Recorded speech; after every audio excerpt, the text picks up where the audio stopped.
Bueno, ahora sí, buenas tardes a todos. Espero que se encuentren bien, juiciosos y obviamente anhelando este viernes, ya que este viernes, día que terminan ustedes como estudiantes, nosotros como docentes todavía seguimos hasta el 31, como cosa rara. Pero bueno, la idea básica es que ustedes ya podrán darse por fin un descanso, tendrán prácticamente un mesecito y 10 días para que descansen un poco, para que se relajen, para que vayan con la familia, pasen, hagan un montón de actividades que les permita despejarse un poco de la actividad académica. Sin embargo, siendo ave de mal agüero, les comento que retornamos el 2 de febrero y ese retorno del 2 de febrero normalmente cuando se parte el semestre de esta forma, lo hemos experimentado en anteriores ocasiones, pues se tiene el inconveniente que uno llega como desubicado, totalmente perdido, no sabe qué era lo que tocaba hacer, no sabe si quedaron tareas pendientes, normalmente se desconecta uno de toda la información que recibió el año pasado, o sea, ahorita en este periodo en el que estamos.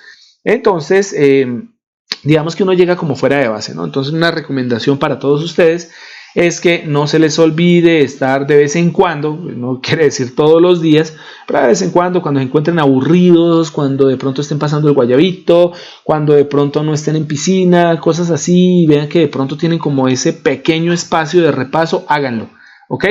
Porque de esa manera no van a llegar perdidos a las clases, ¿vale? Vuelvo y lo repito, pues para el caso, por ejemplo, de instrumentación, seguramente no será complejo porque pues todo lo que hemos recibido hasta el momento es información muy general. Dejamos pues lo que son la aplicación de ejercicios para el próximo periodo, ¿cierto? Para el próximo año, y de esa manera pues no nos vamos a cortar, ¿ok? Porque cuando cortamos el hilo de lo que llevamos, pues realmente uno se pierde bastante, ¿ok? Entonces lo que queda es simplemente repasar la información que se tiene hasta el momento, lo que veamos el día de hoy, porque recuerden que el jueves ustedes tienen el segundo examen conmigo, que entra hasta lo que veamos hoy, ¿ok? Vamos a ver, va a entrar directamente lo que son sensores de posición, todos los sensores de posición, van a entrar sensores de fuerza y van a entrar los sensores que veamos hoy, entre esos pues los sensores de presión y unos sensores adicionales que vienen ahí distribuidos, ¿bien? Que ya los vamos a ver, en el caso por ejemplo de la aceleración, en el caso de la inclinación, en el caso por ejemplo de los sistemas de sensores ópticos, etcétera, etcétera, etcétera, ¿vale? Entonces, bien, basados en eso, no se les olvide, hay clase, para el caso de ustedes, hay clase hasta el 17, este viernes, van a tener ustedes sus actividades normales, y según el calendario académico, el calendario original que fue dado en el acuerdo 084, dice que ustedes tienen clase pues hasta el 17 para el caso de pregrado, hasta el 18 para los que tienen con FESAT, ¿ok? Y que la próxima semana pues no hay actividad con estudiantes, al menos los docentes sí tenemos clase, pero no con ustedes, o tendremos algún tipo de actividad diferente, la tendremos que planear, pero ustedes ya se retiran de acá y se van a descansar, ¿ok? Lo digo ¿por qué? Porque había un malentendido, creo que se dice así, malentendido, con respecto a, si no estoy mal, creo que fue la resolución 050, si no estoy mal, que decía que la próxima semana podíamos tener actividad de clases y adicional a eso los docentes si queríamos podíamos programar actividades de evaluación, lo cual fue derogado por la 051, en donde se dice, sí señores, tienen toda la razón, los estudiantes, pues bueno, técnicamente si el calendario decía hasta el 18 de diciembre, es hasta el 18 de diciembre, y pues bueno, la actividad docente de nuestra parte, cada uno de los docentes, pues bueno, lo vamos como a articular, vamos a ver cómo vamos a hacer para ello, ¿no? En mi caso, yo sí necesito el tiempo de la próxima semana para poder terminar y hacer unos ajustes en sus clases asíncronas, específicamente en aquellas donde se dice y se especifica de qué manera se trabajan los sensores. Recordemos que este semestre, pues bueno, ya hemos visto algunos, pero la idea básica es no dejar como esa parte experimental, esa parte práctica, esa parte de manipulación de los sistemas como volando, ¿no? Entonces, teniendo en cuenta eso, para la próxima semana yo voy a preparar unas clases asíncronas en donde les voy a mostrar así en videíto algunas actividades. Vamos a hacer unas pruebas de sensores de posición, vamos a hacer unas pruebas de sensores de inclinación, vamos a mirar cómo funciona un acelerómetro, vamos a observar por ejemplo nuestro famoso sensor de peso, vamos a ver nuestros sensores de temperatura, que se me olvidó que los sensores de temperatura también entran también entran en el examen de este jueves, aunque ya los vimos, pero entre comillas va a salir una preguntita de ellos. Y entonces haré como una especie de, ¿cómo lo decimos? Como un laboratorio, como un video más bien, que muestre cómo es que funcionan, de qué manera se conectan y de qué manera se programan. Obviamente es una actividad un poco demandante porque pues una cosa es estar grabando la pantalla del computador cuando estamos haciendo el programa en Arduino, estamos haciendo el sketch, y otra cosa es hacer la prueba, ¿no? Entonces, para no estar moviendo la cámara, pues obviamente se tienen recortes de video, ¿no? Entonces, parte del video explicativo, parte del video manual, parte del video programación, etcétera. Entonces, ensamblar eso siempre es un poco dispendioso y pues bueno, me gastaré un buen tiempo la próxima semana, ¿ok? Videos pues que obviamente tendrán que servirles a ustedes para que cuando volvamos el próximo semestre, si es que volvemos a la presencialidad, si ya se define como tal que la presencialidad es un hecho, entonces volveríamos ahora sí a laboratorios, o sea, significa, tendríamos nuestras clases de, digamos, de la parte teórica, lo que llevamos hasta el momento, pero también tendríamos clases de laboratorio, y entonces allí es donde yo voy a cobrarle los videos. ¿Qué significa cobrarle los videos? Jóvenes, vamos a hacer la siguiente guía de laboratorio de temperatura, entonces vamos a utilizar los siguientes elementos. Entonces, por favor, muchachos, vamos a hacer el punto número 2.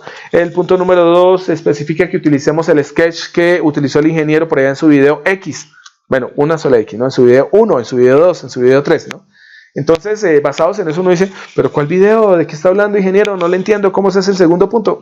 No puede haber de pronto una razón de peso para decir que no se dio, porque ustedes van a tener esos videos en la plataforma pues a su disposición, ¿ok? Entonces pilas con eso, porque pues también es bueno que de vez en cuando les estén viendo, 24 de la noche, más o menos 10, 11 de la noche, están ahí mirando sus videitos de instrumentación. 31 de diciembre, uno no se pone ahí a esperar sentado hasta que sean las 12 de la noche, sino que por ejemplo 10, 15 minuticos antes pueden estar por ejemplo viendo otro video de instrumentación y así sucesivamente, ¿ok? Entonces la idea es para que no vayan a descuidarse y a bajar la guardia, porfa, porque pues bueno, la idea básica es retornar con todas las pilas puestas, ¿no? Todas las pilas puestas. Cuando digo todas las pilas puestas, estoy hablando de las pilas de cada una de sus asignaturas, ¿vale? Bueno, verifico que estoy compartiendo pantalla, estoy viéndome ahí que estoy hablando, por lo tanto podemos empezar, porque si no esto no nutre el sistema. Bien, me quiero volver hasta desde acá, porque estábamos hablando de los sensores de peso y después pasamos a hablar directamente de los sensores de presión. Recuerden que tanto el peso como la presión pues son mediciones que se realizan a partir de una fuerza aplicada sobre un dispositivo. Entonces la idea básica de la presión es precisamente determinar el nivel de fuerza aplicado por unidad de área, ¿ok? Que los primeros sensores de presión que nosotros tenemos, todos ellos basados en sensores de fuerza, ¿cierto? Los primeritos pues eran muy análogos y teníamos el ejemplo de lo que es el manómetro de columna, en donde tenemos un tubo en U, donde está abierto en ambos extremos el dichoso tubo, estamos en una escala graduada y lo que tenemos que hacer simplemente es verificar la diferencia de alturas entre los dos brazos de este tubo en U. Es un tubo capilar, un tubo delgadito que contiene ese líquido, ¿no? Que si las presiones eran iguales en ambos extremos del tubo, por ejemplo la presión atmosférica, pues entonces se asume que los niveles deberían ser iguales, idénticos, y pues obviamente se ajusta este sistema pues para que cuando los niveles sean idénticos pues estén marcando el cero, están directamente sobre el cero de esa escala graduada que ustedes están observando. Y la idea básica, ¿cuál es? La idea básica es poder tener una diferencia de presiones que son detectadas o que es detectada en uno de los extremos del tubo. Lo decíamos en la clase anterior, en el extremo amarillo pues nos damos cuenta que se ejerció más presión que en el extremo donde está la flecha verde, y eso indica pues que la presión es mayor en la parte amarilla que en la parte verde. Esto obliga a que se desaloje el líquido de la parte izquierda del tubo hacia la parte derecha y aumente el nivel de dicho líquido. En la escala se puede medir este nivel en el orden de los milímetros. Dependiendo del líquido que tengamos ahí, pues entonces nosotros tenemos, si es agua, entonces la escala de presión se dará en la diferencia de alturas en milímetros de agua, ¿cierto? mmH2O. Y si es mercurio, teniendo en cuenta obviamente una temperatura media, una temperatura de trabajo, pues entonces la diferencia de altura entre el nivel máximo y el nivel mínimo pues nos indicará directamente la escala en milímetros de mercurio, mmHg, ¿ok? Que son dos escalas que se medían anteriormente, todavía se siguen utilizando. Por ejemplo, en la parte biomédica es muy importante la medición en milímetros de mercurio, porque esa medición permite hacer una referenciación de la presión sanguínea, ¿no? De la tensión como tal arterial, Y todavía se sigue utilizando ese tipo de término. El PSI no, porque pues el PSI ya es un término un poco más amplio y más dado como por ejemplo a nivel industrial. Y el PSI pues es una unidad un poco más grande que el milímetro de mercurio. Por eso en medicina se prefiere el milímetro de mercurio, se prefiere el milímetro de agua, por ejemplo, cuando se trata de medir la presión del vapor saturado de agua que nosotros expelemos, ¿cierto? Que nosotros generamos como la parte expiratoria, ¿no? Nuestra parte expiratoria desde el sistema respiratorio, pues, obviamente, ¿no? Tenemos entonces que la presión manométrica estaba definida directamente como la densidad del fluido multiplicado por la gravedad y esto multiplicado por la altura del fluido, y eso nos daba el delta de presión, y el delta de presión pues es técnicamente un delta de altura para este tipo de sensor básico. Que nosotros podíamos utilizar algo que se llamaban sensores elásticos primarios, en donde la idea básica es tener un elemento elástico. ¿Para qué? Para que este elemento elástico, como su nombre lo indica, se deforme. La idea básica es que la aplicación de una fuerza, la aplicación de una presión, la aplicación de un peso, genere una deformación en el elemento elástico. Llámese que sea una laminita, llámese que sea una pequeña plaquita de algún material, no sé, polimérico, o sea, un caucho, una cosa parecida a esa, ¿cierto? Pero la idea básica es que exista una deformación. Obvio que si el elemento es elástico y trabaja en su parte elástica, pues vamos a tener que la deformación pues se perderá en el momento en que nosotros quitemos la fuerza o quitemos la presión o quitemos el peso. Es decir, el elemento volverá a su posición inicial o posición cero. De esta manera los elementos elásticos son dos, el tubo de Bourdon y el diafragma, ¿no? El diafragma hecho con cualquier tipo de material que tenga esa capacidad de elasticidad, ¿vale? Para el tubo de Bourdon podemos adicionarle a esto un medidor de desplazamiento electrónico, de tal manera que podemos obtener un sistema medidor bien interesante que correspondería a un sistema electrónico, ¿no?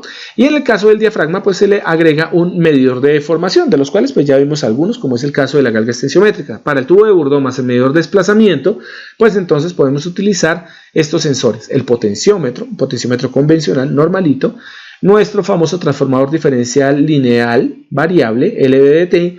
Podemos utilizar transductores inductivos, en este caso bobinas, ¿sí? Por reluctancia, por autoinductancia, y el famoso encoder, que recuerden ustedes que el encoder no solamente viene óptico, pues el caso más aplicado y los encoders que más se utilizan normalmente en la electrónica son los ópticos, pero también existen los encoders de tipo mecánico, los encoder magnéticos, los encoder capacitivos, ¿ok? Entonces cuando hablemos de encoder en general puede ser cualquiera. Cuando tengamos que hablar del encoder óptico, pues ponemos encoder óptico, ¿vale? Y para el caso del diafragma, que ya lo vamos a ver junto con el medidor de deformación, pues cuando tenemos eso podemos tenerlo por deformación central, en donde el diafragma, pues como su nombre lo indica, tiene una deformación en su centro y los extremos, los bordes, pues están fijos sobre una estructura rígida que evita su deformación. Por lo tanto, la presión se ejerce sobre la parte central del diafragma y ahí es donde se van a colocar los dispositivos medidores de deformación. Se puede hacer por deformación global, que es cuando todo el diafragma o toda la laminilla o todo el elemento elástico se desplaza completamente, o se puede hacer por deformación local, y eso significa que existe una parte del sensor, una parte de esta lámina, una parte de este diafragma, ¿cierto? También puede venir en forma de membrana. La membrana es un diafragma pero mucho más delgado. Viene directamente ajustado para que solamente una sección o una parte de dicho diafragma o de dicha membrana se deforme, ¿ok? Para la deformación central pues podemos utilizar igualmente potenciómetros. Obvio, tenemos que hacer unos ajustes, tenemos que poner algunos elementos mecánicos como pueden ser, por ejemplo, cremalleras y piñones, para que el potenciómetro pues funcione directamente con un diafragma de deformación central, ¿no? Pues volvemos a utilizar el LVDT, que es inductivo, es un transformador. Podemos utilizar el transformador inductivo normal, el de reluctancia, por ejemplo, y podemos utilizar las famosas galgas extensiométricas, que ya las vimos también. Para el caso de la deformación global, pues tenemos medidores de reluctancia variable, podemos utilizar transductores capacitivos, es más, donde el diafragma, si el diafragma fuese, por ejemplo, metálico, pues el diafragma podría actuar no solamente como el medidor de presión, o el elemento que se deforma ante la presión, sino que también podría ser utilizado como la segunda placa de nuestro capacitor. Entonces ahí es algo bien interesante porque nosotros tendríamos que un doble trabajo del diafragma. Lo primero, deformarse, y lo segundo, conformar la segunda placa de un capacitor, ¿ok? Entonces ahí tendríamos el transductor capacitivo. Y pues bueno, el piezoeléctrico es que recuerden ustedes que el fenómeno piezoeléctrico es el que se presenta que en diferentes cerámicas, en donde al aplicar una deformación mecánica, una fuerza que cambia en el tiempo, nosotros vamos a tener que este cristal, este cerámico, nos va a generar una carga eléctrica que, entre comillas, es bastante proporcional, bastante aproximada a la deformación mecánica que se hace, ¿no? Piezo es mecánico y eléctrico, pues bueno, la salida es eléctrica, ¿no? Entrada mecánica, salida eléctrica. Y en el caso de la deformación local, pues tenemos las galgas depositadas, que pues ya lo dijimos, las galgas depositadas que tenemos el diafragmita, tenemos la membrana, y lo que se hace es colocar encima de ella, en una región específica de dicho elemento, colocar material resistivo formando una galga extensiométrica. Lo podemos tener como galgas pegadas, que pues ya sabemos, es en forma de sticker, viene ya la galguita en forma del sticker, ¿vale? Y podemos tenerlo también como galgas fundidas, y este es el caso en los diafragmas que son metálicos, ¿ok? En donde nosotros podemos, pues, por acción del calor, introducir la galga, que la galga quede metida dentro de nuestro sistema de elasticidad, ¿no? Dentro de nuestro diafragma o dentro de nuestra membrana elástica, ¿ok? Bueno, aquí aparece, permítame un minutito porque esta barra siempre me aparece acá. Ahora sí. A ver, en este caso aparecen unos diferentes tipos de diagrama, de sensores de presión basados en el modelo diafragma-membrana, en el fuelle y en la cápsula, ¿no? Los que se ven en la izquierda, ustedes pueden observar lo que es un diafragma. Estos son sensores de presión basados en eso, en una pequeña laminilla, ¿sí? En una membrana, en un diafragmita, que tiene características elásticas. Observen la parte superior donde dice Pressure Media o Media, Pressure Media P1 y Pressure Media P2. Y aparece el sensor diaphragm. La idea básica, ¿cuál es? Hay un pequeño agujerito en la parte superior, todo el resto del elemento que está ahí en la parte superior es metálico, a excepción del agujerito. Por ese agujerito se introduce una presión de medida. Esa presión pues es diferencial porque tenemos una presión aplicada P1 y una presión inferior sobre el diafragma P2 que pues se da directamente por la cápsula.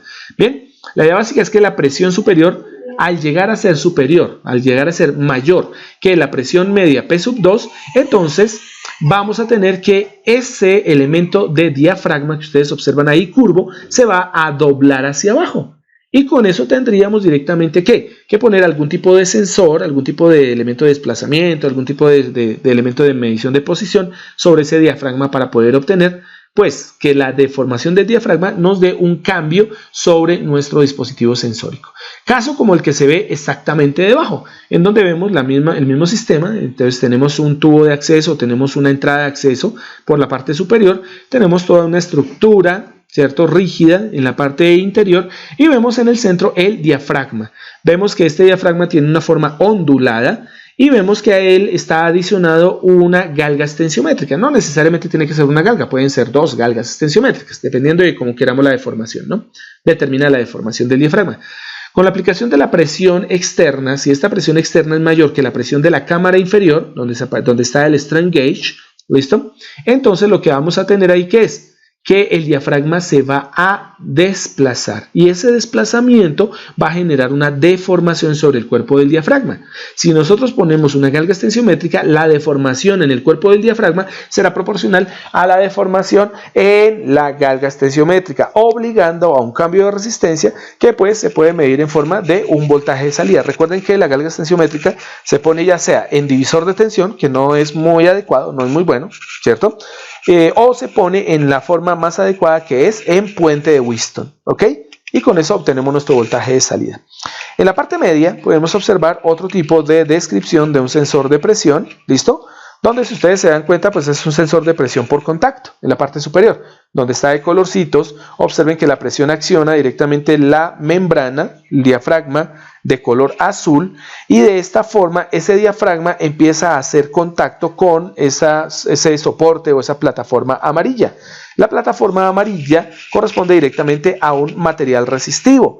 Por lo tanto, el diafragma, que es conductor, al generar una fuerza directamente de contacto entre el diafragma azul y lo que sería el soporte amarillo, vamos a tener que, en función de la presión, vamos a tener un decremento de la resistencia. Claro, porque vamos a tener mayor contacto entre la laminilla conductora del diafragma y lo que sería el soporte resistivo de la parte inferior, no del soporte, de la parte del sustrato, ¿vale? Entre más presión haya, más se doblará esa laminilla, este diafragma, mejor contacto hará con la parte inferior y tendremos pues un cambio de resistencia, ¿ok? En la parte inferior, donde tenemos el color azul, pues vemos que está definida la membrana, ¿cierto? Ahí está el diafragma en forma de membrana, es decir, que es más delgadito, ¿cierto? Vamos a tener nuestro agujero como tal de acceso de la presión de nuestro sistema, que puede ser en este caso presión de gas, de aire o de líquidos, ¿vale? Tenemos nuestra carcasa o nuestra estructura como tal de soporte, housing, ¿bien? Y vamos a tener aquí donde dice Active Layer. Corresponde directamente a un tipo de sensor que utiliza la membrana. Bueno, como la membrana es más delgada, pues fácilmente se podría romper por la presión. Entonces, para evitar el rompimiento de la membrana, ustedes observan un aceite debajo de la membrana. Ese aceite que aparece ahí, lo que hace es que tiene ciertas características conductoras. Cuando la membrana se dobla hacia abajo por efecto de una presión externa, que es aplicada desde la parte superior, entonces va a hacer presión sobre ese aceite. Como el aceite tiene características conductivas, pues va a generar un cambio en la conducción de una pastilla semiconductora, que es donde se ubica, directamente donde dice Active Layer. ¿Listo? Esto puede ser una pastilla semiconductora, como también puede ser un elemento piezoeléctrico. La idea básica es que si es una pastilla semiconductora, entonces lo que nosotros vamos a tener es un cambio en la movilidad de las cargas sobre esa pastilla semiconductora, que son función directamente de la presión de membrana sobre el aceite. Y de esa manera tendríamos un medidor de presión basado directamente en sistemas activos, en semiconductores, ¿vale? En la parte derecha podemos observar lo que es el principio del fuelle. ¿El principio del fuelle qué es? El fuelle es simplemente una especie de bolsa corrugada, una bolsa que tiene forma de acordeón, ¿listo? En donde la bolsita pues recibe aire, ¿no?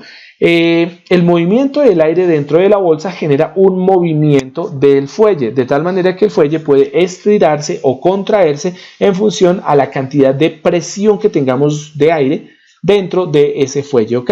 Entonces, bien, en la parte superior podemos observar lo que es el fuelle flexible, ahí está, Flexible Bellows, de tal manera que la aplicación de una presión de entrada, que estaría a la parte izquierda, haría que el fuelle se estirara, ¿vale?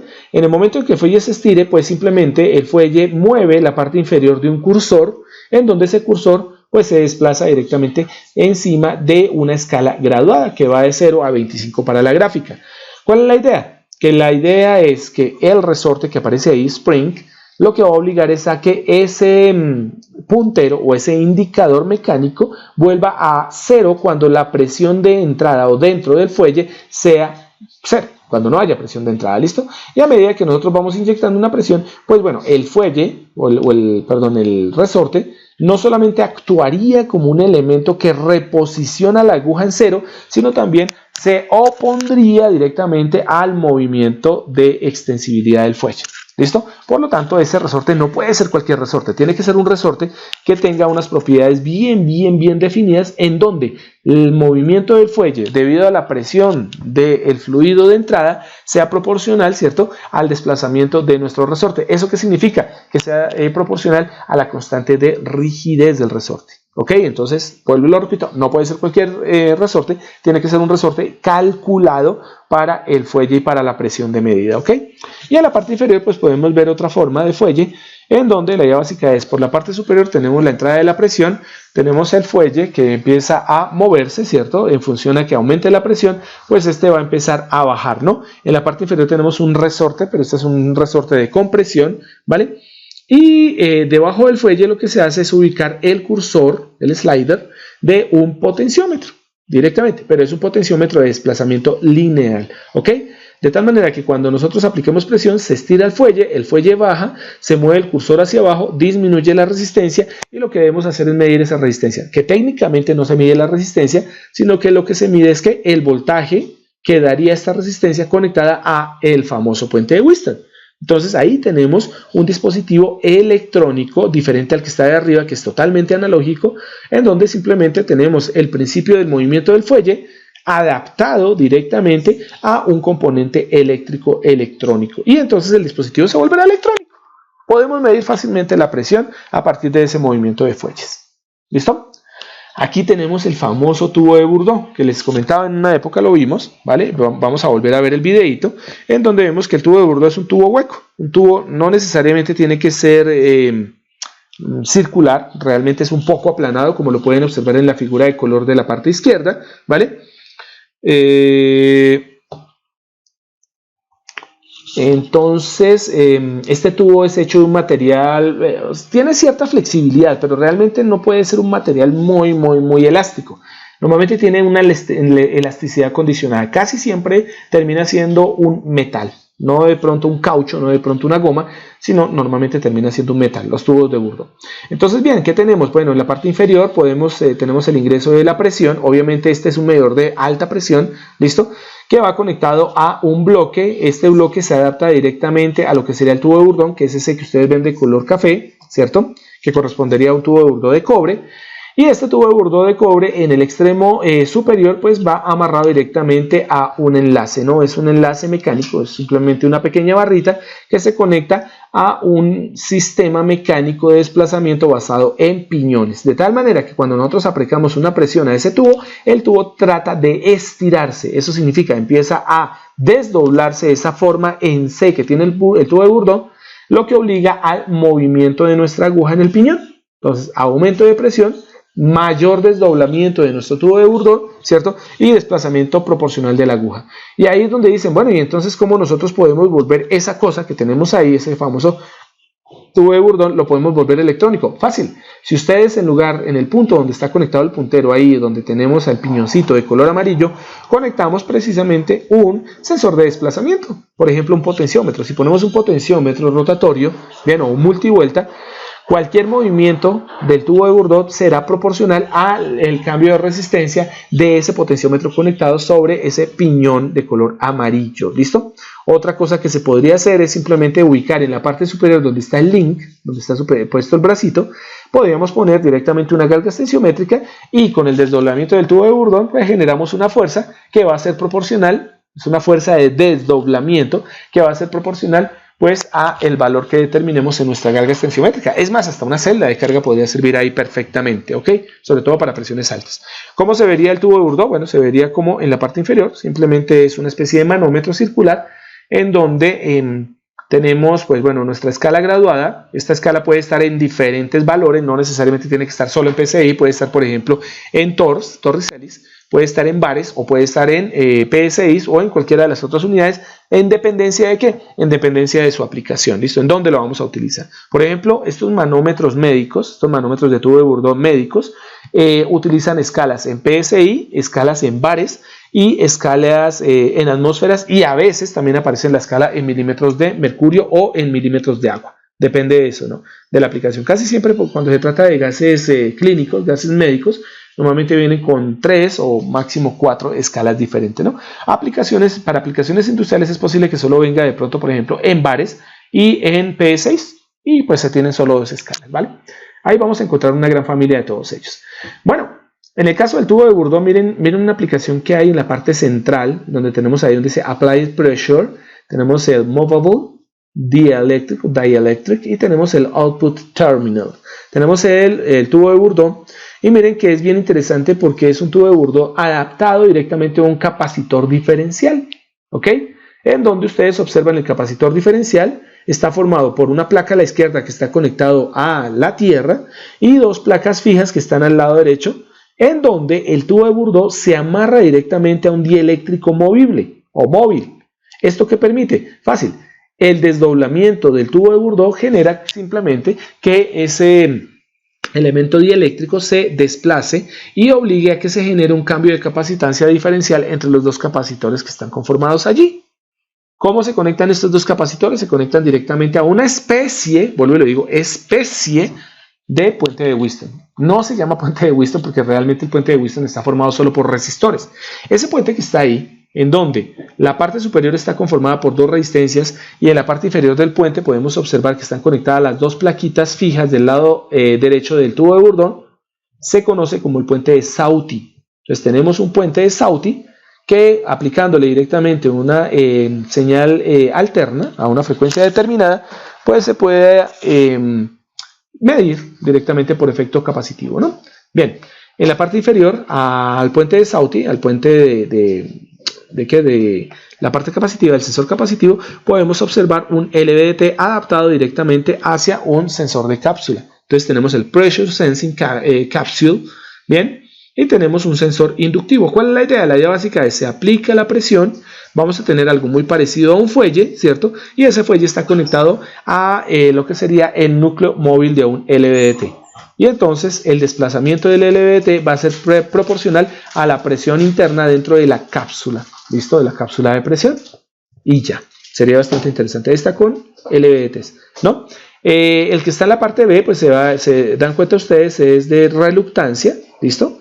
En la parte B podemos observar que tenemos nuestro núcleo en forma de E con sus bobinas L1 y L2, ¿vale? Y la idea básica, ¿qué es? Vamos a tener una pequeña laminilla magnética que va a estar enfrentada directamente al núcleo en forma de E. ¿Cuál es la idea entonces de este tubo de Bourdon? ¿Cómo lo mueve? ¿Cómo lo genera? Pues que este tubo de Bourdon no es plano, como el que estábamos observando anteriormente en la figura color, sino que es un tubo de Bourdon que viene helicoidal, que viene doblado, ¿cierto?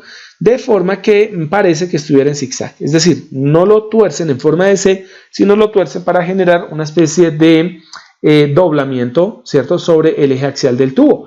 ¿Cuál es la idea? Cuando se aplica presión, el tubo tiende a desdoblarse. Y entonces el desdoblamiento obliga a que nuestra pequeña lámina metálica magnética se desplace angularmente sobre las bobinas, sobre el núcleo NE, ¿cierto?, en forma de E, y esto obliga al cambio de reluctancia. Eso se acuerdan, ¿no? Entre más se aleje, pues vamos a tener la reluctancia de lo que sería el aire, y entre más se mueva la laminilla y se acerque más al núcleo, pues vamos a tener una reducción de la reluctancia de pérdidas en el vacío, ¿ok? Y en la parte superior podemos observar un sensor, ¿cierto? El que dice Instrupedia. Ven, un sensor en donde ese sensor de presión utiliza directamente un potenciómetro. ¿Listo? Y la idea básica de este potenciómetro es simplemente esta, que nosotros tenemos acá el aumento de presión en la parte inferior obliga a que se genere una entrada sobre el tubo de Bourdon. En este caso de pronto ustedes no pueden notar el tubo de Bourdon porque es que el sensor está partido en la mitad, está con corte sagital de arriba hacia abajo. Miren en la parte donde dice Helical Bourdon Tube, ¿listo? Y ustedes observan que es como si hubiésemos partido el tubo de Bourdon. O sea, ¿qué característica tiene el tubo de Bourdon? El tubo de Bourdon está doblado pareciéndose a una bobina. Entonces lo que hacemos es un arrollamiento del tubo de Bourdon formando directamente esa espiral. Y la idea básica es conectar en el extremo superior el tubo de Bourdon a un eje de un potenciómetro. Cuando nosotros inyectemos presión al tubo de Bourdon, entonces lo que va a pasar es que el tubo de Bourdon va a tratar de desdoblarse, ¿cierto? Va a tratar de abrirse esa forma espiralada, y esto obliga al movimiento del eje del potenciómetro. Se quita la presión, el tubo de Bourdon vuelve otra vez a su posición inicial, mueve otra vez la perilla de nuestro potenciómetro a la posición inicial o posición cero de medida. ¿Bien? Ok, aquí aparecen algunos adaptados directamente, sensores de presión adaptados con galgas tensiométricas y sistemas piezoresistivos. Recuerden que cuando hablamos de galgas tensiométricas, no necesariamente solo la galga, también puede ser un sensor de fuerza, o sea, una celda de carga, ¿ok?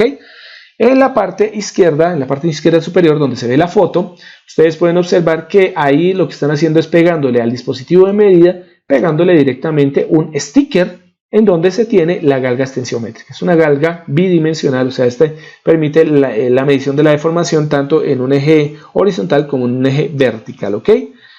¿Cómo se distribuirían esas galgas? Miremos en la parte derecha, la que está al lado derecho de la fotografía, ¿cierto?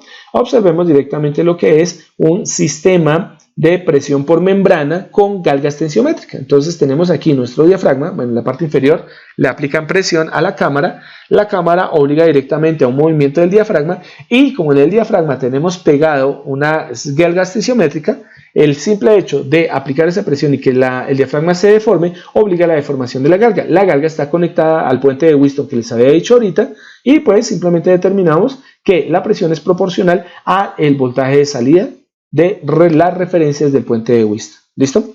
¿Cómo se observaría esa deformación? En la parte inferior ustedes observan que ya no se tiene una sola galga, sino se tienen dos galgas. Observen que las galgas en la parte inferior, que están de color naranja, se ubican una en el centro del diafragma, en el centro del elemento que se va a deformar, y otra casi que pegada al lado del anclaje, ¿ok? ¿Cuál es la idea de tener no una galga, sino tener dos galgas y en esas posiciones tan estratégicas? Cuando se coloca una presión dentro de la cámara, entonces el diafragma se dobla hacia arriba, como ustedes observan, ¿no? De tal manera que ese doblez que se genera, ¿cierto? Ese combamiento que se genera directamente sobre la galga, va a generar lo siguiente, que la galga que está en el centro, en la parte más, pero más extensible, la parte más deformable de nuestro diafragma, va a tender a estirarse. Al ubicarse en esa posición, en ese punto va a haber mayor estiramiento porque va a haber mayor deformación del diafragma. Mientras la galga del centro se estira, la galga que está ubicada cerca al soporte del lado derecho, aquí dice compression, ¿listo? Esa galga se comprime. En esa posición se comprime. Por lo tanto, yo tengo algo muy interesante de lo siguiente. Como una galga se estira mientras la otra se comprime, el grado de extensibilidad de la galga del centro es casi que proporcional al grado de compresión de la galga que está cerca a la estructura de fijación. ¿Listo? Por lo tanto, lo que se hace es tener una especie de forma diferencial. Mientras una galga aumenta su resistencia, la otra la disminuye. Lo que pasaba con los capacitores. Mientras un capacitor, en el caso de los sensores capacitivos diferenciales, mientras un capacitor eleva su capacitancia, el otro la pierde. ¿Ok? Y esto pues nos da mayor precisión. Bueno, el de la parte derecha es, en la parte superior se alcanza a observar la gráfica de lo que sería el contenedor, ¿cierto?, de nuestro sistema, pero en este sistema se utiliza material piezoeléctrico, ¿no? Entonces tenemos una serie de cristales, unos cristales que están puestos sobre un soporte que tiene cierta elasticidad, es un diafragma, bien, de tal manera que lo que se hace es ubicar dos piezoresistores, ¿no? Recuerden que piezoresistor es un elemento que cambia la resistencia en función a la aplicación de una deformación mecánica. No lo vayan a confundir con piezo eléctrico. El piezo resistivo genera diferencia de resistencia en función a la presión, mientras que el piezo eléctrico genera electricidad a partir de la deformación mecánica, es decir, a partir de una deformación debida a una presión, ¿no? A una aplicación de fuerza. Entonces, bien, en este caso ponen dos piezos resistivos, dos elementos piezos resistivos sobre el diafragma y lo montan sobre substrato de silicio. Claro, son piezos resistivos, lo más seguro es que son materiales de tipo cristal, ¿no? De tipo cerámico. Entonces, ¿cuál es la idea directamente? La idea es que cuando se aplica una presión, vamos a tener ahí dos presiones, una presión que se llama la presión estática o presión de referencia y vamos a tener otro que se denomina la presión total o presión de medida. La idea básica es que cuando las dos presiones por las entradas de arriba y de abajo del tubo son exactamente iguales, pues el diafragma no se deforma. Al no deformarse, los piezos resistores no generan cambio de resistencia y lo que debo hacer simplemente es determinar si hay o no hay cambio en esos piezos resistores, ¿ok?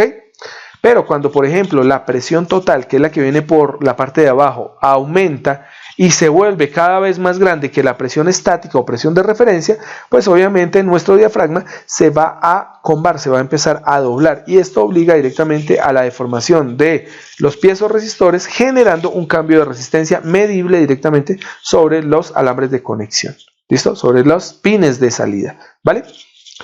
¿Cuál es la diferencia acá? Que no necesariamente debemos tener una sola entrada de presión, sino que nosotros podemos tener dos entradas. ¿Eso qué significa? No necesariamente la presión estática tiene que ser completamente constante. Nosotros podríamos tener dos presiones diferenciales diferentes en la parte de la presión estática y en la parte de la presión total.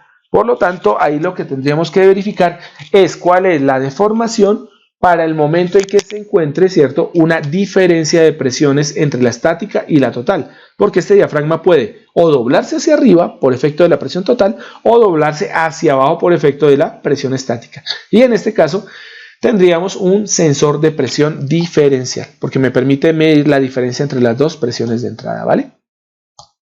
Listo, esto fue bastante interesantín. Bien, antes de continuar con la otra, permítame 5 porque ahora dejé el disco duro por aquí. Tengo los videos fuera del disco duro del portátil, los tengo acá sobre un disco externo. Entonces lo vamos a conectar. A ver qué me ganó. 5 segunditos. Jimena Caviativa, ¿me escuchas? Sí, señor. Vale, gracias. Ok, mira, aquí estamos. Entonces venimos por este ladito, venimos aquí por instrumentación y miremos los videos. A ver, ¿qué se hizo? Creo que esto no era el disco duro, permítame un minuto. Debo tenerlo en el otro disco duro.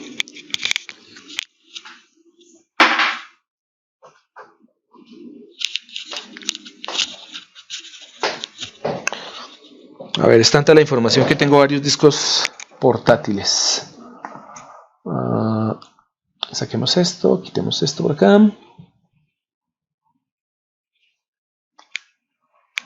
A ver, amiguín, desconéctese. Bueno, ya se desconectó.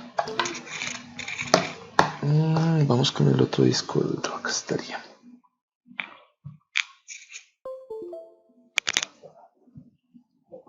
A ver.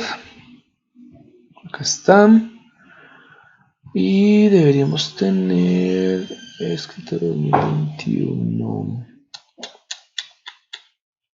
Como se dan cuenta, tengo bastante información. Esto no es doctorado, clases 2020, creo que está aquí en 2022.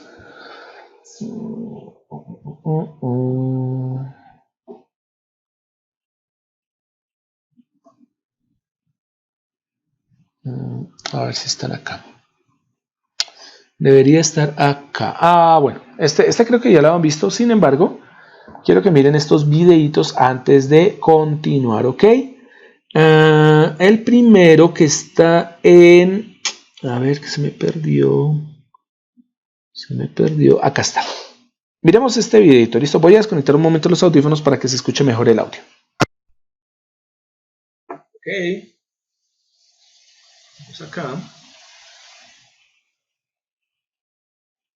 For the past year, I've been working in secret on an improved version of my electric longboard. And so far, I implemented a new power switch. ¿Se alcanza a escuchar? Sí se alcanza, pero no mucho. O sea, apenas. Ok, bueno, esto de todas maneras queda en el video, entonces después lo escuchan bien, ¿listo? Pero, afinan un poquito el oído, ¿vale? Bueno, interesante esta tarjetita, no la había visto acá. Yo veo aquí un ESP8266 conectado a una tarjeta y eso es un joystick. Ok, interesante. Estos videos de Great Scott son bastante interesantes para que los espíen de vez en cuando, ¿ok? Miramos este. A new remote and a new control circuit that can not only receive information from the remote wirelessly, but also integrates a weight measuring system. This way, if you ever lose control of the electric longboard and must jump off, it recognizes that and brakes automatically. The key component that makes this weight measuring system possible is a so-called strain gauge, which is attached to my longboard underneath a protective layer of silicon. Such strain gauges are actually pretty common when it comes to measuring masses or forces electrically. So in this video, let's have a closer look at them and find out how we can integrate them in the circuits in order to measure a weight/force easily with a microcontroller. Let's get started.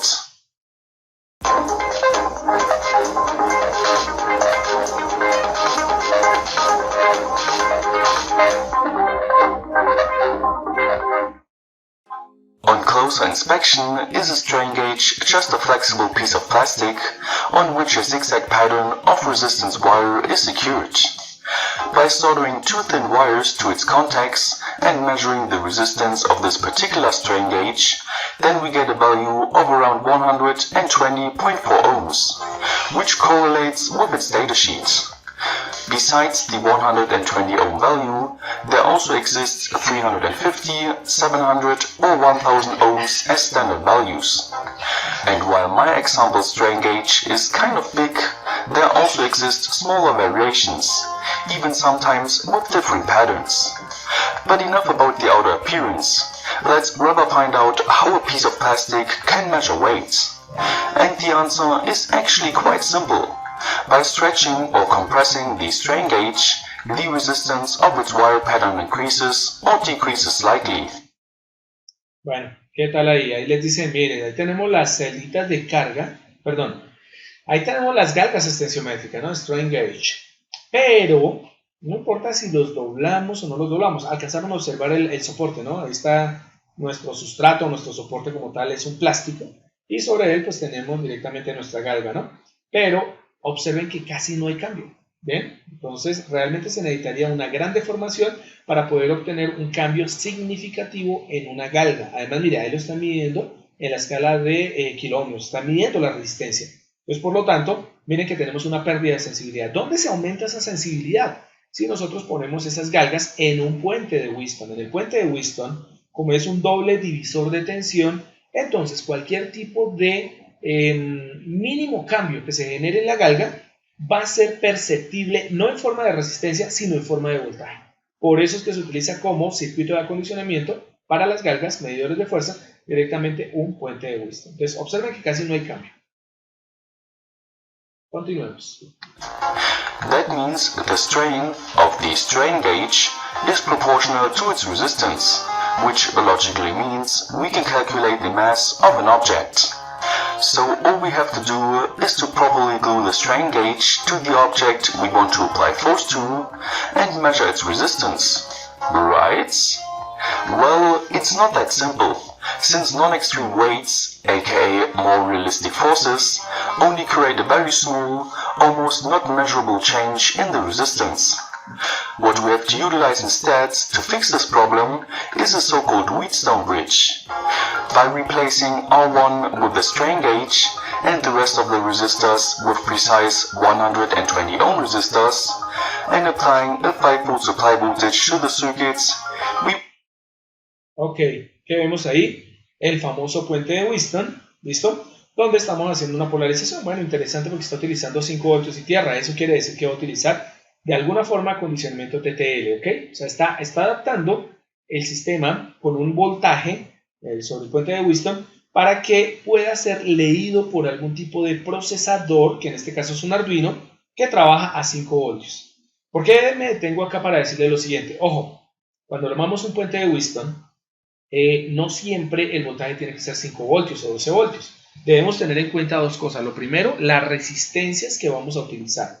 Y lo segundo, si este sistema vamos a conectarlo directamente a algún tipo de procesador, ¿cierto? Algún microcontrolador, alguna tarjeta, debo verificar en la tarjeta cuáles son los valores máximos de entrada en voltaje que soporta. ¿Por qué? Porque si nosotros tomamos, por ejemplo, una tarjeta, un sistema embebido, en donde la tarjeta, su alimentación sea de máximo 3.3 voltios, al conectar el puente de Wheatstone que está a 5 voltios, a ese tipo de dispositivo, seguramente leerá. Pero en el momento en que el puente se desequilibre a tal punto de que se superen los 3.3 voltios del sistema embebido, entonces vamos a tener un daño del puerto. Por lo tanto, deben siempre, antes de poder hacer cualquier diseño, ¿listo?, verificar en dónde vamos a colocar o a dónde vamos a colocar este dispositivo. Una de las principales ventajas de conectar esos 5 voltios que aparece ahí en la figura, ahí en el video, y la tierra que está en la parte inferior, GND, ¿listo?, es que nosotros en muchos sistemas embebidos, en muchas tarjetas, podemos obtener el voltaje de polarización o el voltaje como tal de nuestro puente de Wheatstone, lo podemos obtener directamente de la tarjeta. Es decir, la tarjeta nos entrega el voltaje para evitar que se dañe cuando utilicemos el dispositivo puente de Wheatstone. Pero a veces, en ocasiones, tenemos que alimentar externamente este puente. Por lo tanto, debo tener la precaución de tener los voltajes adecuados, ¿ok? Observen que están aquí generando algo interesante y es que están colocando 4 resistores, de los cuales R1 es la galga extensiométrica, R2, R3 y R4, bueno, ahí alcanza a tapar a R3, pero si ustedes se dieron cuenta anteriormente, se dieron cuenta que colocaron 4 resistores exactamente iguales de 120 ohmios, ¿listo? Bien, entonces tenemos R2, R3 y R4 de 120 ohmios. Eso significa que nuestra galga también es de 120 ohmios cuando no se aplique ningún tipo de fuerza en ella. Cuando se aplique fuerza, entonces vamos a tener un desequilibrio del puente porque ya no tendremos en R1, en la rama 1, no tendremos la resistencia igual. ¿Ok? Bueno, continuemos. You would get a voltage difference of 0 volts between the resistors if no force is applied, and a voltage proportional to the strain if a force is applied.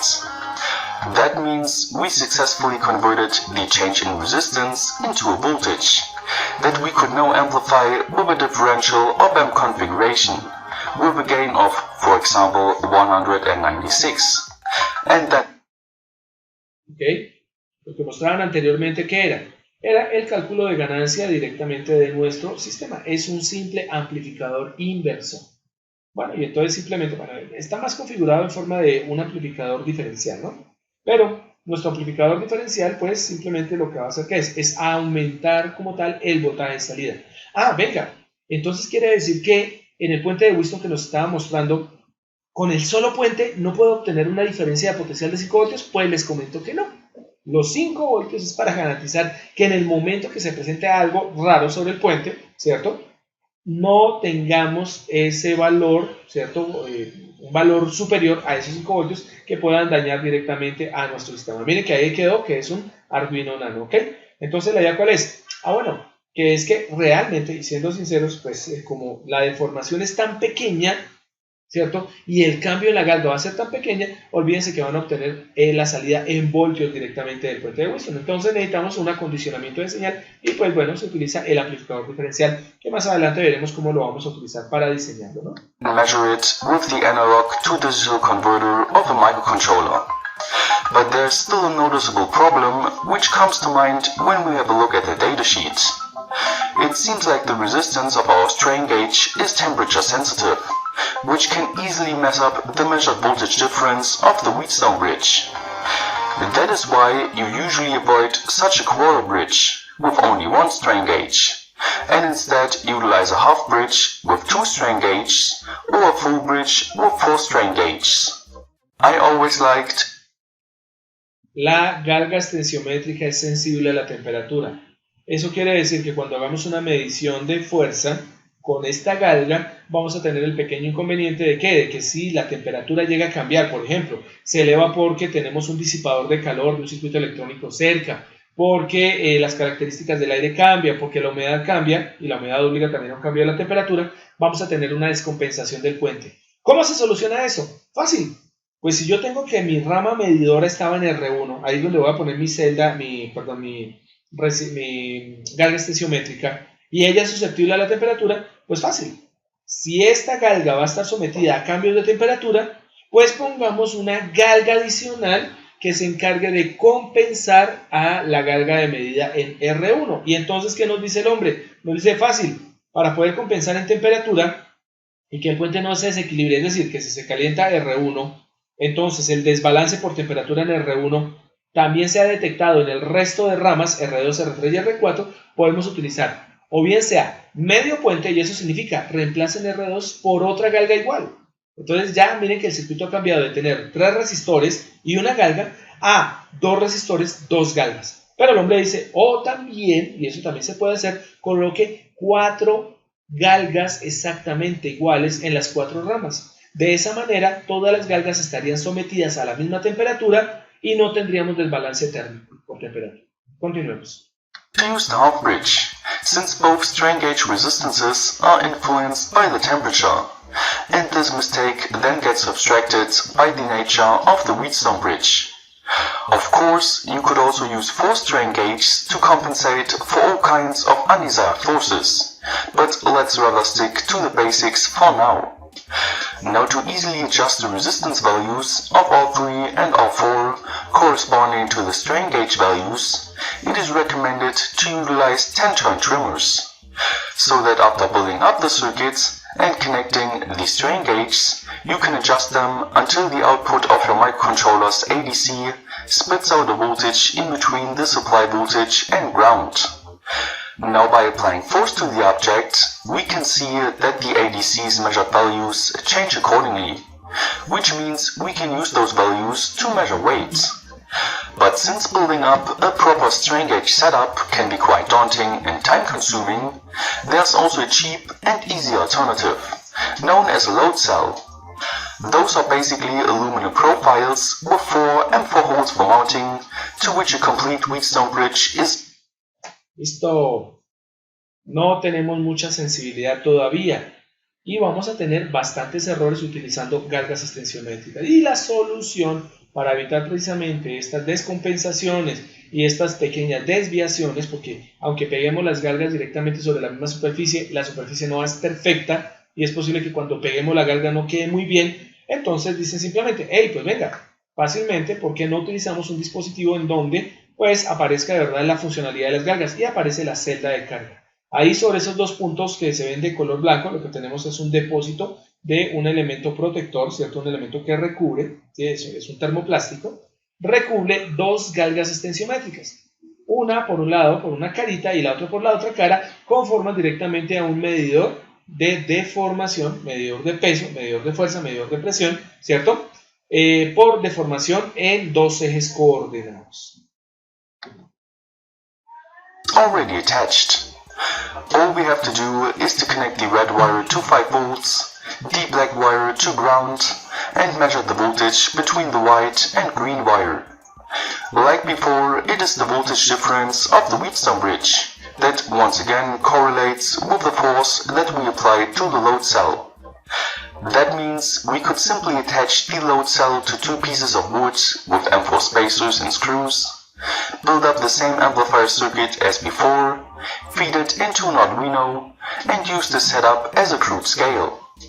But another, even simpler solution is to remove the op-amp circuits and instead utilize this HX711 breakout board.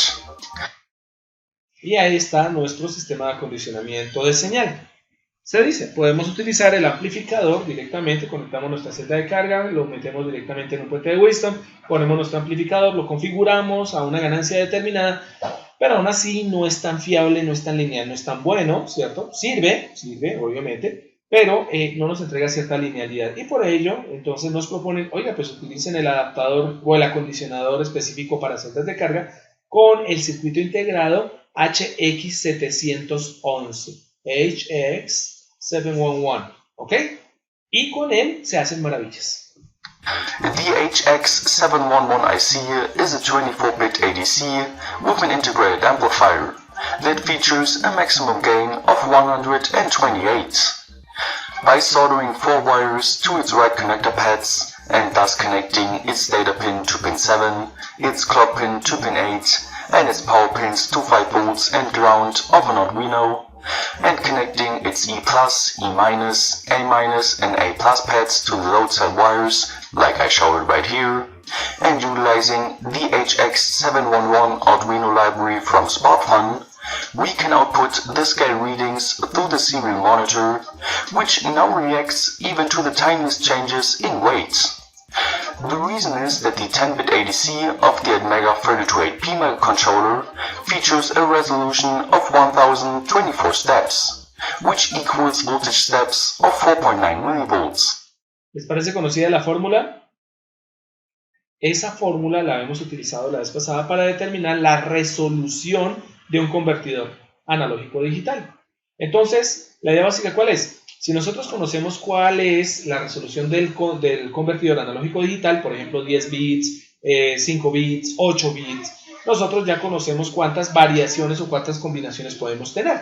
Por ejemplo, para este caso, en un convertidor analógico a digital de 10 bits, nosotros tenemos 1024 posibles cambios en la entrada. Como nosotros estamos aplicando 5 voltios máximo dentro de nuestra celda de carga, pues los 5 voltios dividido directamente entre 1024 combinaciones posibles de un conversor de 10 bits nos daría 4.9 milivoltios. ¿Qué significa? Cada 4.9 milivoltios que cambie el voltaje en la celda de9 corresponderá directamente a un bit.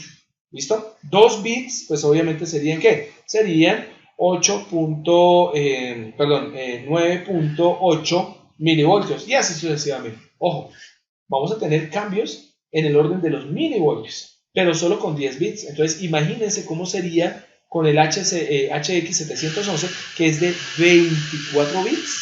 Hicimos el cálculo la semana anterior y nos dimos cuenta que es del orden de los microvoltios. Esta es la forma de calcular la resolución. ¿Listo? ¿Cuál es el valor mínimo de voltaje que es capaz de detectar y de generar un cambio digital en un conversor analógico digital? ¿cierto? El voltaje total dividido, ¿cierto? El número total de bits o de combinaciones o de pasos, dice ahí, que podemos tener, nos daría cuál es el valor mínimo de voltaje detectable que genere el cambio de un bit a la salida del convertidor. But now we got a 24-bit resolution, which equals a total of, believe it or not, 60,777,216 steps, which subsequential equals voltage steps of 0.298 microvolts. This way, we might get more noise in the readings, but we can measure way smaller forces. And with that being said, you should now be familiar with the basics of strain gauge/load cells, and how to use them to measure weight easily. I hope you enjoyed watching this video. If so, don't forget to like, share and subscribe. Stay creative, and I will see you next time. Okay, thank you so much, great Scott, for this explanation. Yeah, vale, este sería uno. Cerramos acá y miremos, miremos aquí un minutito de tubo de burdo. ¿Listo? Miremos este ahora. Creo que ya lo hemos visto. Sin embargo, vamos a volver como a revisarlo hasta un punto, ¿ok?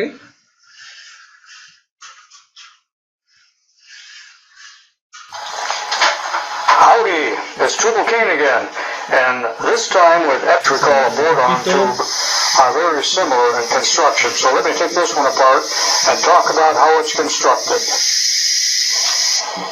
This is quite an inexpensive gauge.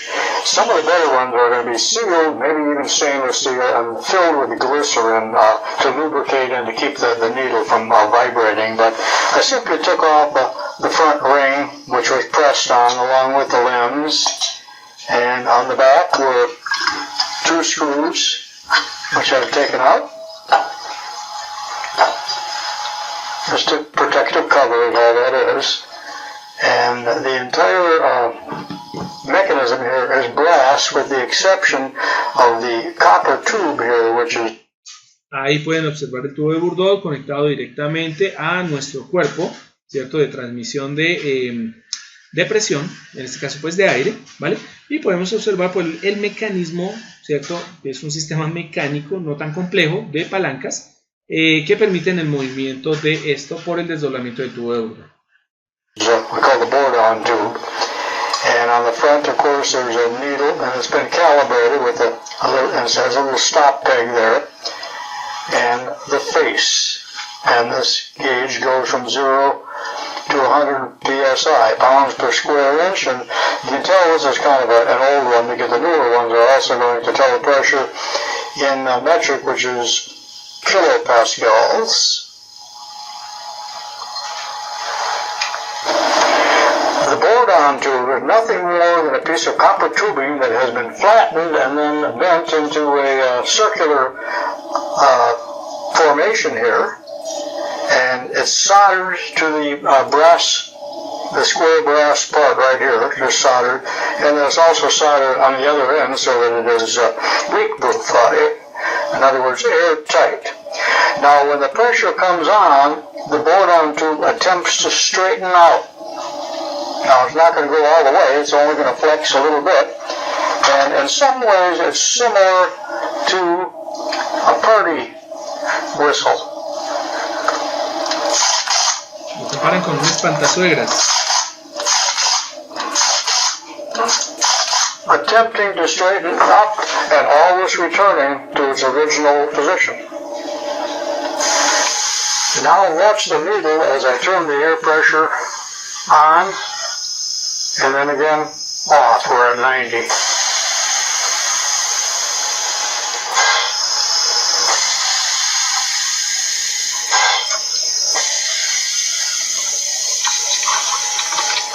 Now watch the board-on tube as I turn the pressure on and off. On, see, try to straighten up, off, and it relaxes. Pressure's on, pressure's off. from this view, you can see this small link here is fastened onto the end of the boron tube, permanently fastened, and then there's a pin here, and then this link here links it all to the movement. Bueno, ahí explican algo sobre los brazos y los pivotes y la forma en que está conectado, pero se dieron cuenta ustedes cómo es que el tubo se desdobla. No es que se desdoble completamente, obvio que no, pero siempre el desplazamiento junto con el mecanismo de brazos y el mecanismo final permite precisamente eso, ¿no? Que el desplazamiento de la aguja sea superior al desplazamiento del tubo de Bourdon. Entonces, miren lo que sería poder cambiar estos mecanismos de movimiento directamente de la aguja desde el punto de vista mecánico por movimiento, pues, digamos, de un cursor, de un potenciómetro o algún tipo de dispositivo de desplazamiento que se pueda ubicar en este mecanismo, ¿ok? Bueno, de este no necesitamos más, era solamente ver la forma de funcionamiento del tubo de Bourdon. ¿Listo? Y miremos cómo es a ver qué se hizo, el proceso de fabricación de una galga tensiométrica. Creo que es este. Creo que este es el más corto.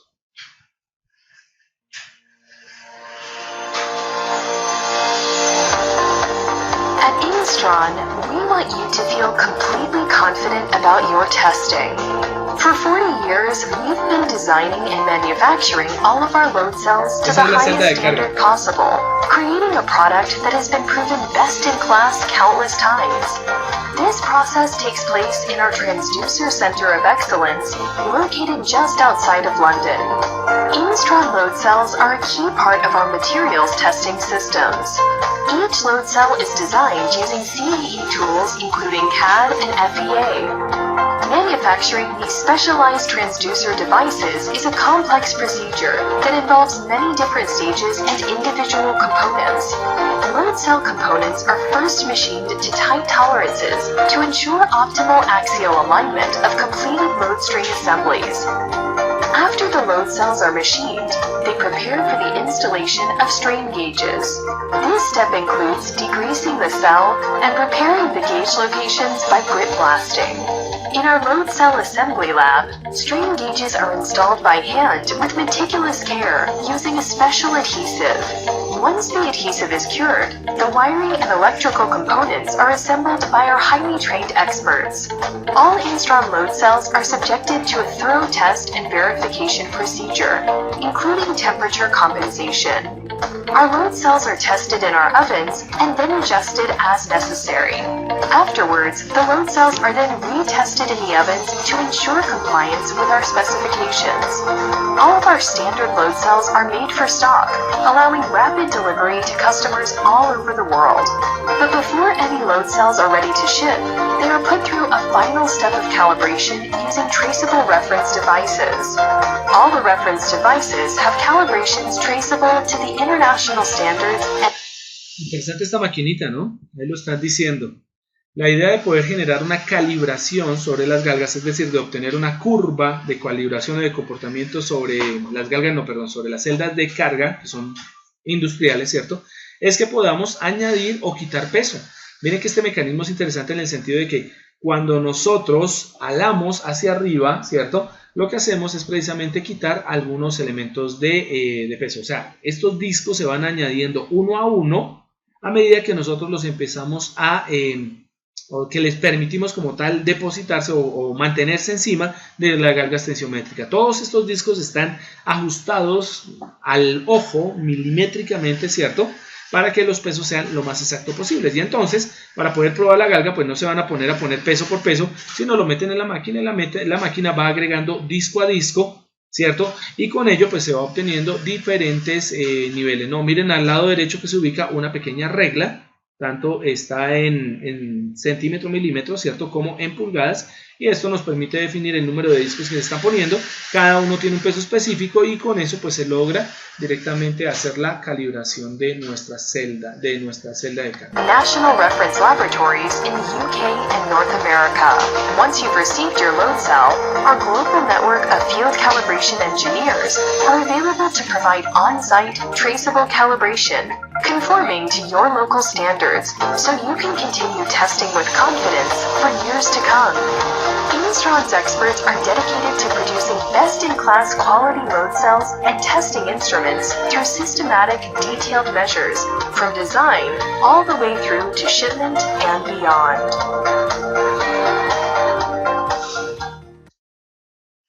Okay, very interesting. How a load cell is made, ¿no? Bueno, no sé si este tiene algo interesante que ver antes de continuar.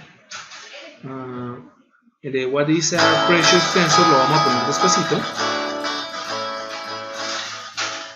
There are many types of pressure sensing elements used in pressure gauges. The most popular is the bourdon tube, which is the part of the gauge that converts the pressure of the media into a mechanical displacement that is shown by the pointer and dial.